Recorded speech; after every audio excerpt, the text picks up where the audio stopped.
News for city में आपका स्वागत है। आइए जानते हैं खेल समाचार। 3 फरवरी को होने वाले भारतीय मुक्केबाजी संघ के चुनावों की सरगर्मियां जोरों पर है। इस बार मुक्केबाजी संघ के अध्यक्ष पद की दौड़ में लगे भाजपा के नेता व मुंबई क्रिकेट एसोसिएशन के पूर्व अध्यक्ष आशीष शेलार ने बीते कुछ दिन पूर्व दिल्ली में आयोजित एक बैठक के दौरान दावा किया कि वे इस बार पूर्ण बहुमत के साथ भारतीय मुक्केबाजी संघ का चुनाव जीतेंगे और भारतीय मुक्केबाजी को नए रंग रूप में वैश्विक पटल पर ले जाने का प्रयास करेंगे। आइए सुनते हैं बैठक के दौरान आशीष शेलार द्वारा की गई बातचीत के कुछ अंश। न्यूज फॉर सिटी के लिए राजेश शर्मा की रिपोर्ट। वैसे तो चुनाव 31 दिसंबर के पहले होने चाहिए थे, लेकिन इस चुनाव की प्रक्रिया को आगे आगे लेके जाने का काम अभी जो डिस्पेंसेशन में बैठे हुए लोग हैं उन्होंने बार बार किया और उसके कारण अभी चुनाव फरवरी में हो रहे हैं। अभी भी जिस तरीके से चुनाव की प्रक्रिया शुरू हुई है उसमें 100% ट्रांसपेरेंसी नहीं है, ऐसा हमारा मानना है, क्योंकि जिन मेंबर स्टेट्स के रिप्रेजेंटेटिव का नाम वहाँ पर वोटिंग लिस्ट में रिफ्लेक्ट होना चाहिए था, उस प्रकार से न होने के कारण कई सारे स्टेट आज भी उससे आहत है और उसके खिलाफ कोर्ट में गुहार लगाने की तैयारी में ऑलरेडी जुट गए हैं।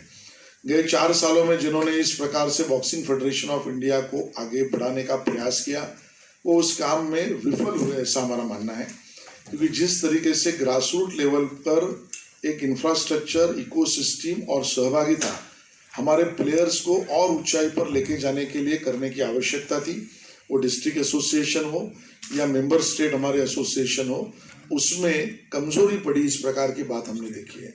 और उसके कारण स्वाभाविकता जहाँ टैलेंट पड़ा हुआ है नीचे, उस टैलेंट को उठाकर और देश और इंटरनेशनली स्वरूप पे आगे लेके जाने के लिए जो एफर्ट्स करने थे उसमें हम कमजोर पड़े और उसका भुगतान शायद आने वाले समय पर हमारे देश को भी करना पड़ेगा, ऐसा हमारा मानना है।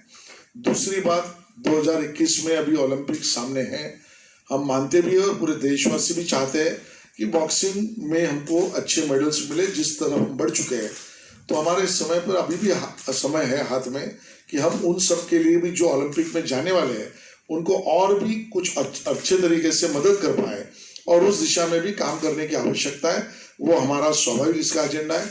तीसरी बात महत्वपूर्ण है कि जिन स्टेटों को लेकर ये फेडरेशन बना है उस स्टेट फेडरेशन में भी हमारे बॉक्सिंग फेडरेशन ऑफ इंडिया के करंट डिस्पेंसेशन ने डेमोक्रेटिकली उनके साथ व्यवहार किया, ऐसा नहीं दिखाई पड़ रहा है। एक तरीके से इसी हो या स्टेट एसोसिएशन हो, उसमें कहीं ना कहीं तानाशाही करना, अनडेमोक्रेटिकली इंटरफेयर करना और उसके कारण सहभागिता के बजाय संवाद के बजाय विसंवाद और संघर्ष निर्माण करना, इस प्रकार का रवैया हमारे करंट डिस्पेंसेशन का रहा है। और इन 3 बातों को लेकर इस करंट डिस्पेंसेशन के खिलाफ हम चुनाव में उतरे हैं और हमारा मानना है कि जिस प्रकार से मैं स्वयं हमारे सभी सहकारियों ने पूरा प्रयास देश भर का किया, पर इस स्टेट एसोसिएशंस को संपर्क किया है, उसके बाद 70% से भी ज्यादा वोट लेकर हम चुनाव जीतेंगे और उस दिशा में हम काम पर लगे हुए हैं।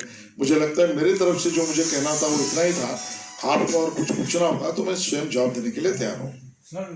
टोटल कितनी यूनिट्स हैं और कितने लोग आपके साथ? फाइनल स्टेट्स 64 वोटर्स, क्योंकि वो कल रात को आई है, उसमें भी ऑब्जेक्शन है, हमारे लोग कुछ कोर्ट गए हैं। इसमें भी ऑब्जेक्शन है? हाँ बिल्कुल है। वैसे और कोई नाराजगी आपकी? बिल्कुल नाराजगी, बहुत सारी चीजें। मेरी नाराजगी मुद्दा नहीं है, व्यक्तिगत मेरी नाराजगी है, मेरे पैनल की नाराजगी हमारे लिए सेकेंडरी मुद्दा है, पूरी कम्युनिटी की नाराजगी है, प्राइमरी मुद्दा हमारा है।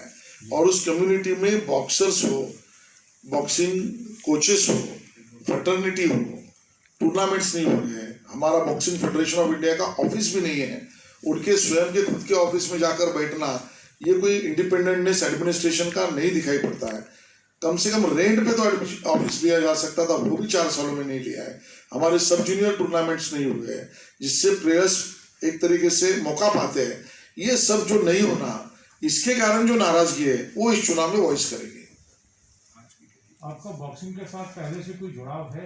देखिए, कीर्ति कॉलेज है, मेरा कॉलेज है, जिसके बगल में रहते हैं हमारे जय भाई, वो कीर्ति कॉलेज है बॉक्सिंग का, मुंबई का एक तरीके से, डोंट टेक मी वर्बेटिमली, बट जैसे मराठी में कहते हैं कि वो पंडरी, यानी वो एक कॉलेज माना जाता है जहाँ बॉक्सिंग होता है।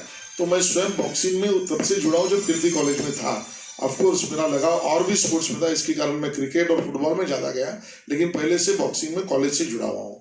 लेकिन आपने जो ये फेडरेशन पे सवाल उठाया, वो 9, शायद मैं गलत नहीं तो 9 बॉक्सर ओलंपिक के लिए क्वालिफाई कर चुके हैं, ये रिकॉर्ड बॉक्स पे।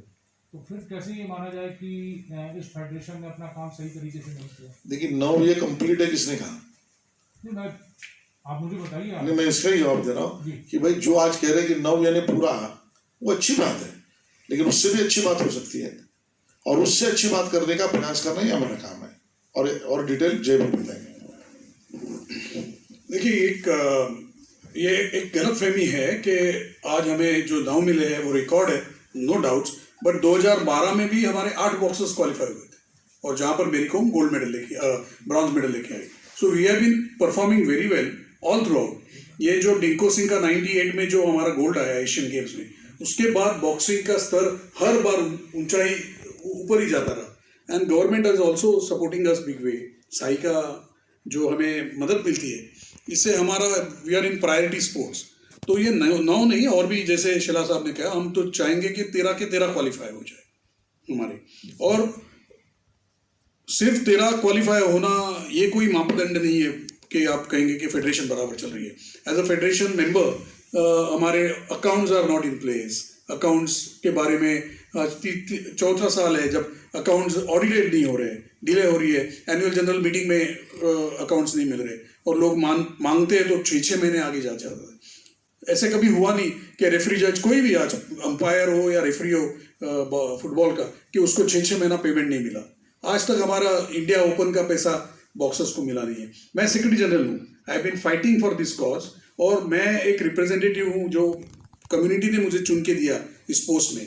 तो मैंने देखा इस बारे में कोई सीरियसनेस नहीं है, कोई केयर नहीं है इस बारे में कि कोई इसको कोई ध्यान से देखे, और इसीलिए हमें ये स्टेप लेनी पड़ी। We were heading for a wrong direction. एक तरह की फेडरेशन अपने थंब के नीचे रखना भारत जैसे लोकशाही देश में पॉसिबल नहीं है, और इसीलिए पूरा कम्युनिटी एक तरह से खड़ी हो गई है। बाबा, आपको लगता है कि इस 3 फरवरी को जो चेंज आप चाहते हैं वो चेंज हो जाएगा? 100%। और इसमें हमारा एम ही है कि हमें बॉक्सिंग को और आगे लेके जाना है। आपने कहा कि 9 क्वालिफाई हुए, इससे अगर हम खुश हो जाएंगे तो हो सकता है हम 1-2 मेडल लेके आएंगे, लेकिन अगर वो सेटिस्फैक्शन हम नहीं रखेंगे कि हमको दुनिया का नंबर 1 खेल बनाना, बॉक्सिंग नेशन बनाना है, तो उसके लिए जो करना है वो इनके बस की बात नहीं है। हमने 4 साल में देख लिया है, and we need a better point of view, better understanding. ऐसा एक लीडर चाहिए था, वो हमें शिला साहब के रूप में मिला है, और उसके लिए हम उनके साथ हैं। मिनिस्ट्री का क्या रिएक्शन है इस पूरे प्रोसेस में? जो इलेक्शन होने से 31 से पहले नहीं हुए, 3 फरवरी को गए, कोर्ट में मामला है, मिनिस्ट्री इस मामले में क्या रिएक्शन दे रही है, कैसा रुख है खेल मंत्री का? देखिए, खेल मंत्री तो बॉक्सिंग का भला चाहेंगे, और वो भी चाह रहे हैं। चुनाव जिनको करना था उन्होंने चुनाव पोस्टपोन करते गए। उसका लॉजिक भी एकदम, जिसको कह सकते हैं, हास्यास्पद है। भाई, इस देश में बाकी स्पोर्ट्स एसोसिएशन के चुनाव हुए कोविड में, लेकिन कोविड में बॉक्सिंग के चुनाव नहीं हो सकते हैं। कोविड के समय बिहार के चुनाव हो सकते हैं जनरल, लेकिन बॉक्सिंग के नहीं हो सकते। तो ये एक तरीके से भगोड़ापन था काफी के करंट डिस्पेंसेशन का। और मुझे लगता है जहां तक मिनिस्ट्री है, मिनिस्ट्री तो चाहेगी कि हमारा एफिलिएशन, हमारा प्रोग्रेस और हमारे देश का प्रोग्रेस वो अच्छा रहे, और उसी काम में सब लगे। सर, आईओए की भूमिका क्या है इसमें? वैसे तो आईओए की भूमिका इसमें विषय नहीं बनता है, क्योंकि हमारी बॉक्सिंग फेडरेशन की भी होती है, हर फेडरेशन में आईओए की कोई ना कोई। देखो, मैं तो कहूंगा मेरे ही साथ है। आपके साथ है? बिल्कुल है। आईओए। और सर, एक बॉक्सर्स की शिकायत रही है हमारे बॉक्सर्स की या कोचेस की, कि बॉक्सिंग को फॉरेन कोचेस के हवाले कर दिया गया, चाहे वो रिजल्ट दें ना दें। तो ये कहाँ तक ठीक है? किसी कोच से मेरी बात हुई थी, द्रोणाचार्य कोच हैं, 2-3 कोच हैं बल्कि, एक नहीं, वो कहते हैं कि हम लोगों को पूछते ही नहीं है, और फॉरेन कोचेस नहीं, हमारे पास 2 परफॉर्मेंस डायरेक्टर्स हैं, एक इटली से है और एक स्वीडन से है, एंड उनका काम अच्छा है, ज़रूर अच्छा है। बल्कि हमारे जो कोचेस है उनके पास ध्यान हमारे से कम हुआ है। उनका काम बुरा है ऐसा नहीं कहूँगा मैं, जो बाहर के हैं, लेकिन हमारे कोचेस को सक्षम करना, ये जो हमारा काम था, कर्तव्य था, यहाँ पर हम बहुत वीक पड़े हैं। और मेरा तो ऐसा कहना है कि आज बॉक्सिंग में हर प्लेटफॉर्म पे हम लोग मेडल लेके आ रहे हैं। So boxing is like next Cuba. तो ऐसा समय आएगा और 3, 4, 5 साल में कि इंडियन कोचेस बाहर के देशों में हायर किए जाएंगे। उसके लिए जो स्टेप लेनी थी, जिसके लिए जो काम करना था, उसमें हम कम पड़ रहे हैं 100%। यानी उनके ऊपर ध्यान देना ज़रूरी है। उनका जो आपको कंप्लेंट आई है, वो मैं नहीं कहूँगा वो गलत कंप्लेंट है। उस कंप्लेंट को, और यही सब करने के लिए हमें अलग अंदाज से बॉक्सिंग फेडरेशन चलाने की ज़रूरत है, अलग अंदाज से बॉक्सिंग लेके जाना ज़रूरत है। आज हमारा 5-10 करोड़ का टर्नओवर है। हम क्रिकेट से, फुटबॉल से और कई खेलों से सीखना चाहते हैं कि ये टर्नओवर हम कैसे आगे लेके जाएं। हम बॉक्सर्स को, जैसे आज 40 खिलाड़ी नेशनल कैंप में है, उसके सामने 2 ही फिजियोज है, जहाँ पर हमारे जो स्पोर्ट्स साइंस सपोर्ट वाले कहते हैं कि हर 5 बॉक्सर्स के पीछे एक फिजियो की ज़रूरत है। तो ये सब ऐसे बोलते हैं ना, वो आमूलाग्र बदल होना जरूरी है। उसके लिए एक अलग सोच, अलग पॉइंट ऑफ व्यू वाला आदमी चाहिए, और ऐसी लीडरशिप की जरूरत है, और इसीलिए we have taken this step. आप पिछली फेडरेशन के साथ भी जुड़े रहे थे। अब फिराज साहब को एज ए स्पोर्ट्स लीडर आप किस नज़रिए से देखते हैं कि वो इस गेम को कहाँ तक ले जा सकते हैं? ये बहुत इंपॉर्टेंट है, क्योंकि 70% का फिराज साहब ने दावा किया कि इस बार हम 70 से भी ज्यादा सीलिंग मत लो। अरे साहब आप 100 करिए। देखिए, मैं भी मुंबई से हूँ और मैं इनको बहुत सालों से जा रहा हूँ, और मैंने इनका काम देखा है। आप अगर मुंबई आओगे, मुंबई के क्रिकेट वालों को पूछोगे, उनका काम मुंबई क्रिकेट के डेवलपमेंट में बहुत उम्दा रहा है। मुंबई के आज क्रिकेटर्स का जो 3 क्लब्स बने हुए हैं, वानखेड़े स्टेडियम का रिफर्बिकेशन जो हुआ, वर्ल्ड कप की फाइनल्स की organisation, he was a head of that committee. So इनको इसका बहुत क्या बोलते हैं, rich experience of turning around cricket in Mumbai also. फिर मैंने फुटबॉल का भी देखा है, इन्होंने जो कभी 40 साल नहीं हुआ, उन्होंने करके दिखाया है।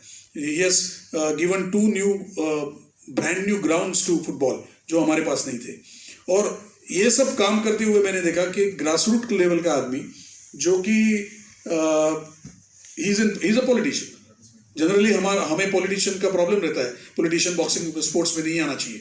बट मैं तो कहता हूँ कि मैं देख रहा हूँ हर एक आदमी से खुद संपर्क रख रहे, खुद का फ़ोन दे रहे, मेरे लोग उनको फ़ोन कर रहे, उनको फ़ोन को रिप्लाई जा रहा है। ये जो केयर है, ये जो कॉर्पोरेट वर्ल्ड में नहीं होता, जो हमने यहाँ पर देख रहे हैं। तो हमारी जो बॉक्सिंग का उत्थान करने के लिए हम लोग जो निकले, इसमें इससे ज़्यादा और क्या चाहिए हमें।